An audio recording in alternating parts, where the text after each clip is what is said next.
ഓരോന്ന് ഷൂട്ട് ചെയ്യുമ്പോഴത്തേക്ക് your storage is full, your storage is full, your storage full. എന്തെങ്കിലും ഞാൻ ക്ലിയർ ആയിക്കോളൂ, ഞാൻ ഓർമ്മിപ്പിക്കേണ്ട ആവശ്യമില്ല. പക്ഷെ നമ്മുടെ വെള്ളം തിളക്കുന്നുണ്ട്. അമ്മ പറഞ്ഞിട്ടുണ്ട് വെള്ളം തിളക്കുമ്പോൾ തന്നെ ഉപ്പുണ്ടോ എന്ന് നോക്കണം. കാരണം റവ ഇട്ട് കഴിഞ്ഞാൽ പിന്നെ ഉപ്പ് നോക്കിയിട്ട് കാര്യമില്ല, ആഡാക്കാൻ പറ്റില്ല. സോ ഇപ്പോൾ ഉപ്പുണ്ട് ചെറുതായിട്ട് കഴിയുമ്പോഴേക്കും നമുക്ക് റവ ഇടാം. അല്ല, റവ ഇടുന്ന മുന്നേ ക്യാരറ്റ് വേവണം. പക്ഷെ ക്യാരറ്റ് വെന്തിട്ടില്ല, അത് വെന്തിട്ട് നോക്കാം. എന്നാലും തിളക്കുക. ഞാൻ എപ്പോൾ ഇൻഡക്ഷൻ കുക്കറിൽ എന്തെങ്കിലും ഉണ്ടാക്കാൻ വിചാരിച്ചാലും ഞാൻ ഈ ഒരു സാധനം കാണിക്കുന്നത്.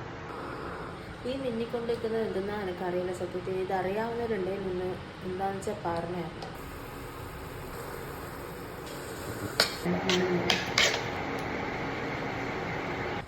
ഉപ്പുമാവ് റെഡി ആയിട്ടുണ്ട്. പക്ഷെ ചെറുതായിട്ടൊന്ന് പാത്രം കഴുകാലോ.